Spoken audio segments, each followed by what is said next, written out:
modeling the growth of investments over time, studying uniformly accelerated motion, calculating travel times, playing a role in various algorithms for tasks like searching and sorting. Arithmetic progressions are a valuable tool in our daily lives.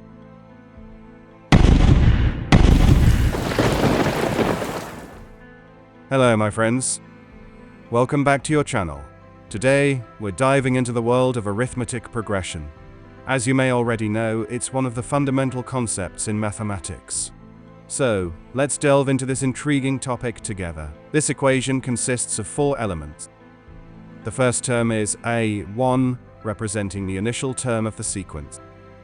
The second term is D, denoting the common difference between terms. The third element is AN, signifying the nth term in the sequence.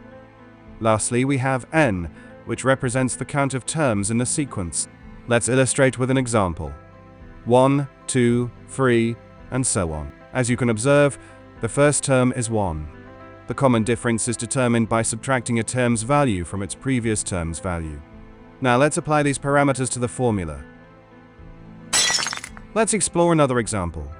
-3, 2, 7, and so on. Clearly, the first term is -3, and to find the common difference, we simply subtract 2 from -3. That's all there is to it. Now let's substitute A, 1, and D into the main formula. The third example begins with 3, 0, -3, and so on.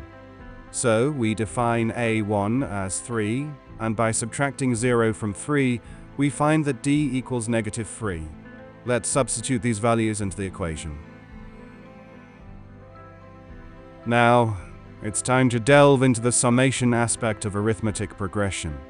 As mentioned earlier, A1 represents the first term of the sequence, D is the common difference between terms. But the new parameter Sn is the sum of n terms in the sequence, and n is the count of numbers in the sequence. This formula holds just as much importance as the previous one. Let's dive into some examples related to this topic. Example number 1, An equals 1, 2, 3, and so on.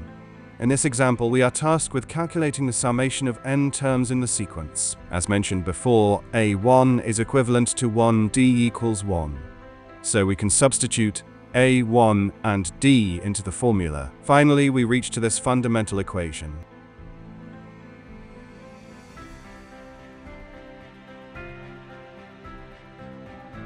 Now let's move on to the next example. In this sequence, we start with 1, then progress to 5, 9, and so on. The question calls for finding S5, which represents the summation of the first 5 terms in the sequence. It's clear that A1 is 1, D equals 4, and N is 5. Plugging these parameters into their respective places in the equation, we find that the summation of the first 5 terms in the sequence is 45. That concludes our discussion for today. If you found this video helpful, don't forget to hit that subscribe button and give it a thumbs up. Feel free to share your thoughts about this session in the comments section. Now let's take a moment to enjoy some fresh air. See you in the next session.